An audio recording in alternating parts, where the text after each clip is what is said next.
Welcome to day 2 of Honors Precalculus. Today we're going to start analyzing functions a little more deeply.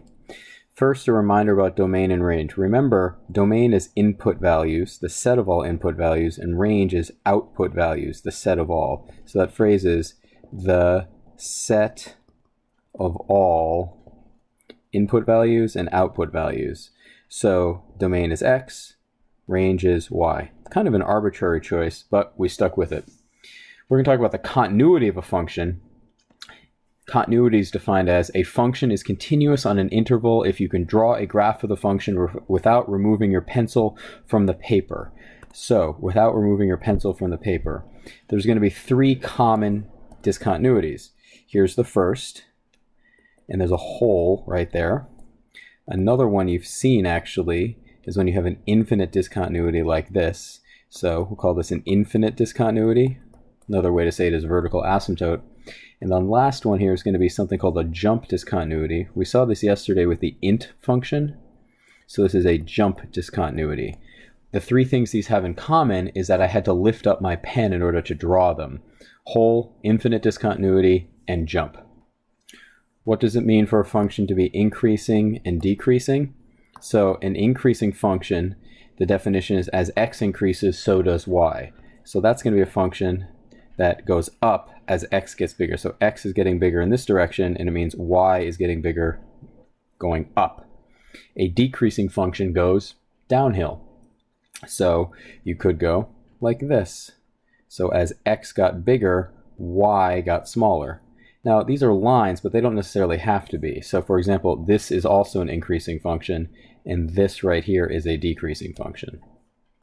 So let's talk about the boundedness of a function. A function is said to be bounded if there are values of the function such that all other values of the function are either greater than or less than that value. So let's take a look at this function, and it kind of implies that it's a horizontal asymptote, which is in this case, the x-axis. It's getting infinitely close to the x-axis right there. So what's the highest value? So highest value looks like it's going to be 1. And the lowest value, it never really gets to 0. So this is y equals 0. So we could say the function is bounded above by y equals 1, and bounded below, so above by y equals 1 and below by y equals 0. All the values of the function are between y equals 1 and y equals 0. So that's what it means for it to be bounded. So now we're going to look at this graph, and we don't have the function for it, so we're going to do some estimation here. Local maximums or minimums are also called turning points. So in this graph, the turning points are approximately right there and right there. So we could call where's a local max? This is actually a math word, in the neighborhood of the point. What is a high point? Well, it's going to be right there. There's your local max right there. And where is our, in this case, local min? And you're not guaranteed to have either one of these things, but in this case, there are both. There's your local minimum. So I could ask you to estimate those points, and it looks like the local max is about negative 2.2, 5. It does look like the local min is about 2.1, it's negative 4.9, a little bit less, or negative 5. On a quiz or a test, either one of these would be, you could say negative 4.9 or 5, that would be fine. But we're estimating here because we don't have a function to plug into our calculator to find these local minis and maxes. So now this is a little different. It gives the function here, and we have to find the turning points. And we're going to use our calculator to do this, because the only way you can do this without a calculator is with calculus, and you're not quite there yet. So you're going to plug this into your calculator and graph it. So remember, you have to plug it in y1, that's where I recommend you plug it in the y1 part of your function, and graph, and then find an appropriate window so you can see it appropriately. So when I plug it in, this is what it looks like. That's what it looks like when it's plugged in. It might look a little different on your screen depending on the exact model of your calculator. And then when it's graphed, there it is.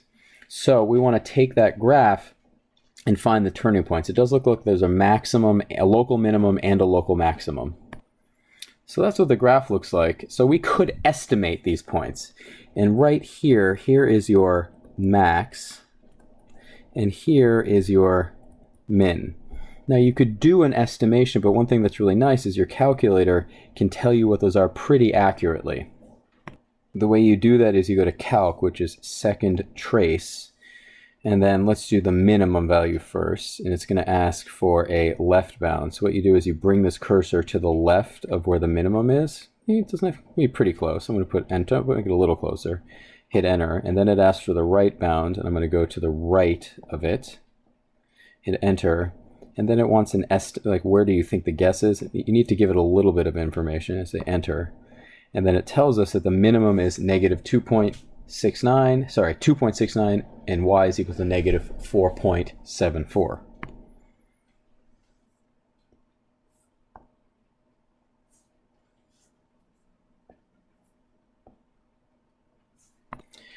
What I'd like you to do is make sure you go to 3 decimal places if it's not specified. That's super important. So does that match our graph? It does. It does. So let's do the max. And we do the max same way, second trace.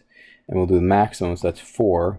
And it's asked for a left bound, so you kind of have to click over a little bit. It jumps. Depending on how steep it is, it might jump a lot. So you jump to the left here. I'm going to enter. Right bound.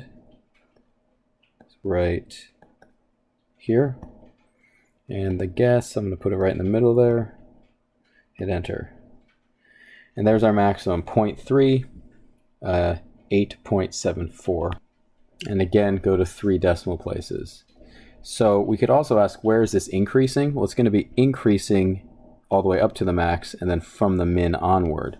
So we can say it's increasing on the interval negative infinity all the way up to the x value of the max, so 0.309, union with, where else?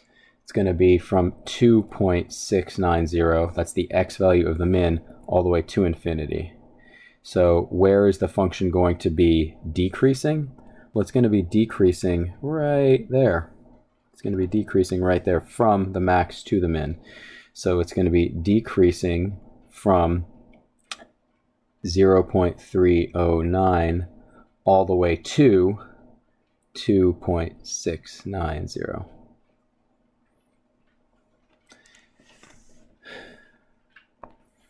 And some of you might ask, what's going on at these x values themselves? Technically, it's not rising or falling, so I like to not include them. The next thing we're going to look at are the intercepts.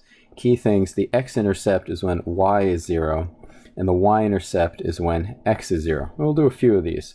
So if we wanted the x-intercept for A, remember this is when y is equal to 0, so that's the output. You set this entire thing equal to 0. And then you keep on doing some fun algebra, making sure you do things carefully. So you end up with x plus 4 squared is equal to 3. So you get x plus 4 is equal to plus or minus the square root of 3. So then you end up with x is equal to negative 4 plus or minus the square root of 3. That's the x-intercept.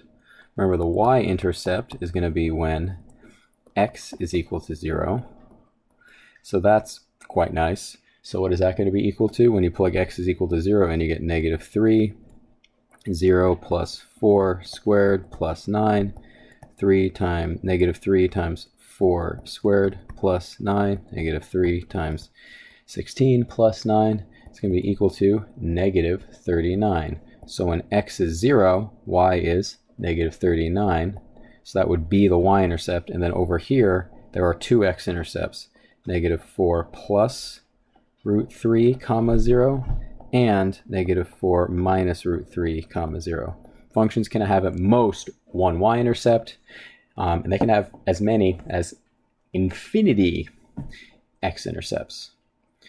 So you do the same process, and we'll do a few of these more in class, but remember, the key thing is the x-intercept is when y is 0, and the y-intercept is when x is 0.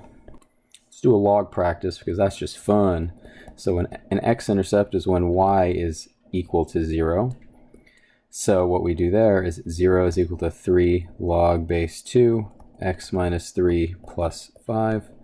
So we end up with negative 5 equals 3 log base 2 of x minus 3. We need to isolate that log.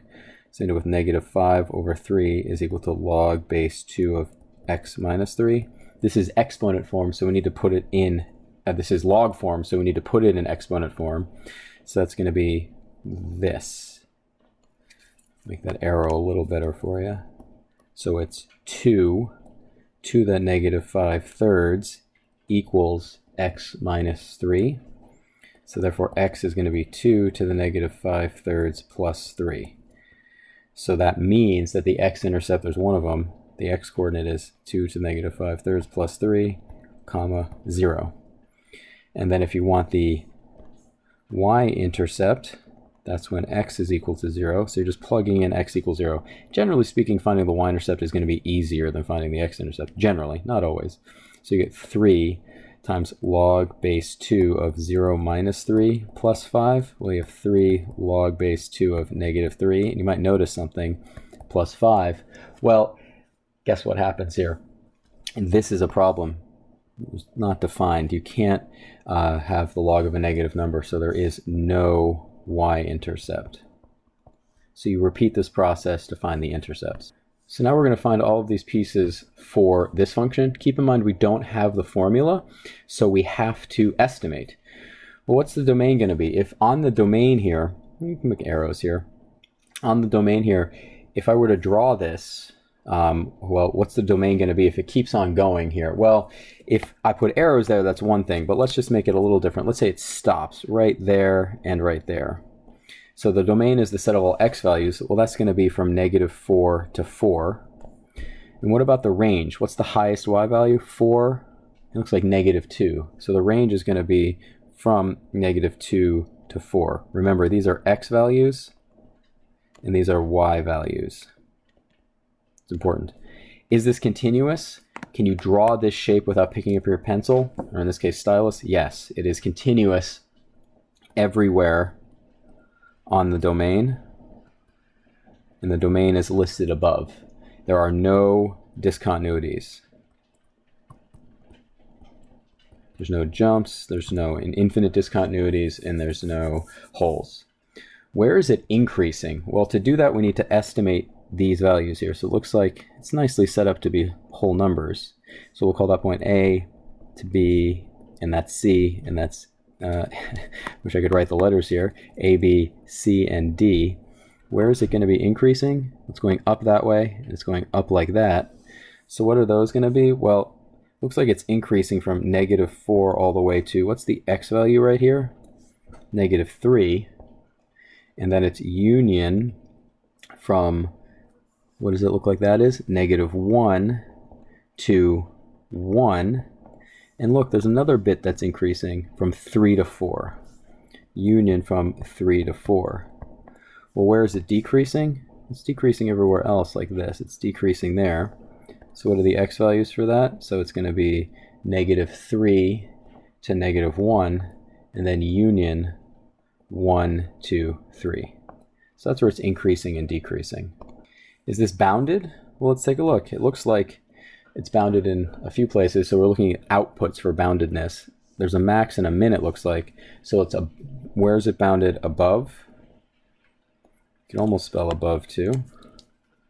Above, there we go. It's bounded by above by y equals 4, and below by y equals negative 2. It's y equals negative 2 there, and y equals 4. What about the extrema? Well, this is where you get to estimate those 4 points. What are those 4 points going to be estimated as? Well, it looks like A is the point negative 3, 4.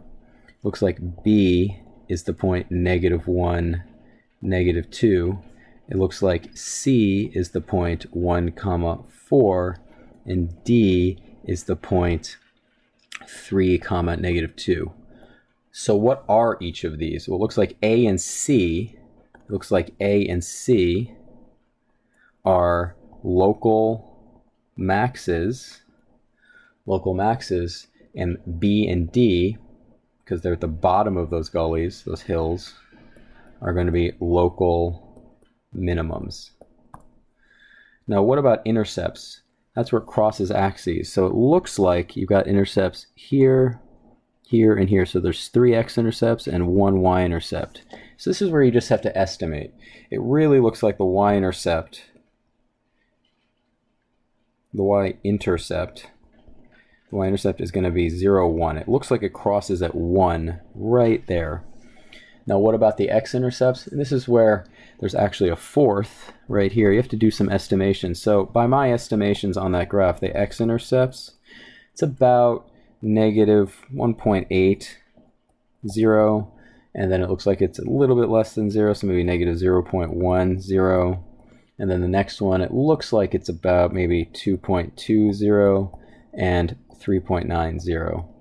On a quiz or a test, don't get hung up on being totally hyper-focused on what exactly it is. I would, if you rounded to whole numbers, that would be totally fine. So what we just did is we estimated the x values for there, that point, and that point, and then that point right there was the y-intercept. You do your best estimating. If you don't have the function, you can't plug it into your calculator. You need to estimate.